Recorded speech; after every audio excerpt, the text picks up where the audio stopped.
ആത്മഹത്യ ചെയ്യുന്നതാണോ അതോ ഡിവോഴ്സ് ആണോ ശരിയായ തീരുമാനം എന്നുള്ളതാണ് ഇന്നത്തെ ടോപ്പിക്ക്.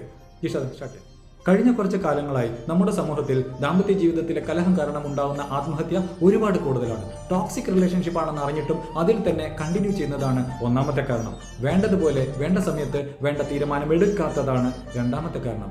അതിൽ തന്നെ പേരൻസിന്റെ സപ്പോർട്ടില്ലായ്മ, സമൂഹത്തിൽ മറ്റുള്ളവർ എന്ത് വിചാരിക്കും എന്നുള്ള ചിന്ത, സാമ്പത്തികപരമായിട്ടുള്ള സമ്മർദ്ദം, ഇതിനൊക്കെ ഒരു മാറ്റം വരുത്താൻ വേണ്ടിയിട്ട് ആണായാലും പെണ്ണായാലും ജോലി കിട്ടിയതിന് ശേഷം മാത്രമേ, അല്ലെങ്കിൽ ചെറുതായിട്ടാണെങ്കിലും സ്ഥിരമായിട്ടുള്ള ഒരു വരുമാനം ഉണ്ടായതിനു ശേഷം മാത്രമേ വിവാഹത്തെക്കുറിച്ച് ചിന്തിക്കാവൂ, വിവാഹം കഴിക്കാവൂ. എപ്പോഴും നിങ്ങൾ ഒരു കാര്യം ഓർക്കുക, marriage is not ultimate goal in life. Toxic ആയിട്ടുള്ള ഒരു റിലേഷൻഷിപ്പിൽ നിൽക്കുന്നതിനേക്കാൾ എത്രയോ നല്ലതാണ് സിംഗിളായിട്ട് നിൽക്കുന്നത്.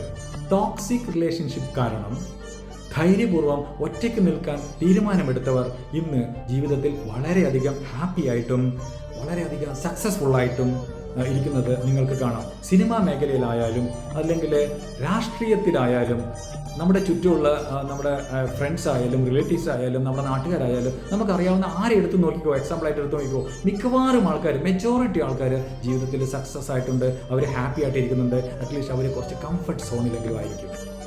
എന്ത് തന്നെയായാലും വളരെയധികം പോസിറ്റീവായിട്ടുള്ള ഒരു മാറ്റം നമുക്ക് കാണാൻ കഴിയും. വിവാഹം കഴിഞ്ഞാൽ സാധാരണയായിട്ട് കേൾക്കുന്ന ഒരു ഉപദേശമാണ് കോംപ്രമൈസ് ചെയ്യുക എന്നുള്ളത്. പക്ഷേ ഇപ്പോഴത്തെ സാഹചര്യത്തിൽ എനിക്ക് പറയാനുള്ളത്, ഒരു കാരണവശാലും കോംപ്രമൈസ് ചെയ്യാൻ പാടില്ല. അങ്ങനെ ചെയ്യുന്നതാണ് അവസാനം ആത്മഹത്യയിലേക്ക് എത്തിപ്പെടുന്നത്.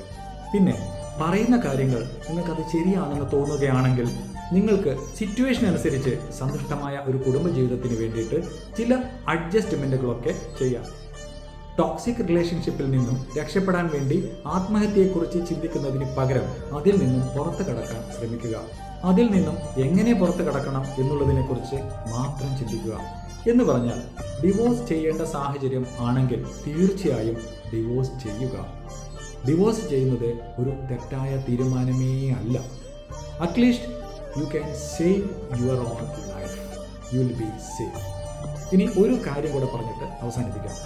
എന്നിട്ടും നിങ്ങളൊരു പ്രശ്നത്തിൽ അകപ്പെട്ട് അതിൽ നിന്നും രക്ഷപ്പെടാൻ വേണ്ടി മരണത്തെക്കുറിച്ചുള്ള ചിന്തകളൊക്കെ നിങ്ങളുടെ മനസ്സിലേക്ക് ഇങ്ങോട്ട് വരികയാണെങ്കിൽ എന്ത് ചെയ്യണമെന്ന് പറഞ്ഞാൽ ഹെൽപ്പ് ലൈൻ നമ്പറിലോട്ട് വിളിക്കുക.